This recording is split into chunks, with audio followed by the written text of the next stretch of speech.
Donald Trump কি ইরানের IRGC এবং বাশিজ বাহিনীকে খাটো করে দেখেছিলেন? তিনি যার প্রধান ছিলেন এবং তিনি নেতৃত্ব দিতেন এই দুটি বাহিনীকে, এবং এটা বলা হয় যে এটা অত্যন্ত প্রশিক্ষিত অভিজাত বাহিনী এবং সর্বশেষ বাহিনী। এরা এত সুনিপুণ এদের প্রশিক্ষণ এবং ভয়াবহ সব ঘটনা ঘটাতে পারে। তাদেরকে আইআরজিসির উদ্দেশ্যে যখন হামলা চালায় গত শনিবার, তখন ডোনাল্ড ট্রাম্প ইরানের এই বাহিনীর উদ্দেশ্যে বলেছিলেন যে দুটি বিকল্প বেছে নিতে হবে, হয় আত্মসমর্পণ নয় মৃত্যু।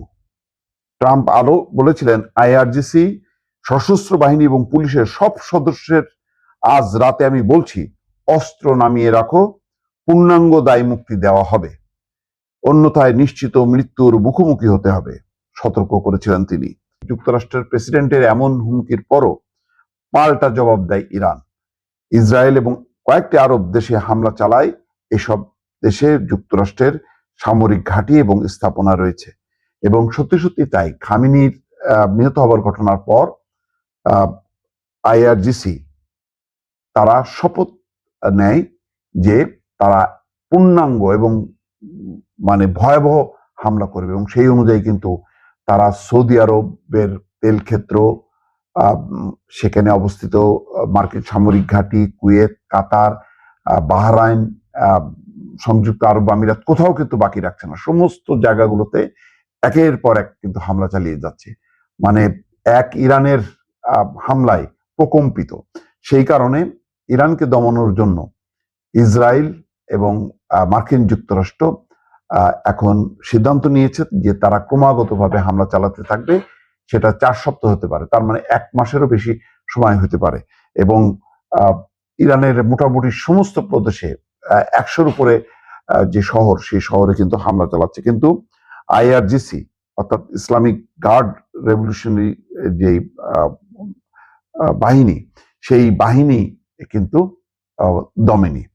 ট্রাম্পের হুমকির উদ্দেশ্য ছিল যে আইআরজিসির সদস্যদের মধ্যে ভাঙন ধরানো অথবা আত্মসমর্পণ করানো। তাহলে বলা যায় এটা যে ট্রাম্পের এই উদ্দেশ্য সফল হয়নি। যুদ্ধাবস্থায় এই পরিস্থিতিতে প্রশ্ন উঠেছে, আইআরজিসি কে অস্ত্র সমর্পণের আহ্বান জানিয়ে ট্রাম্পের বার্তা কেন বাস্তবে প্রভাব ফেলেনি?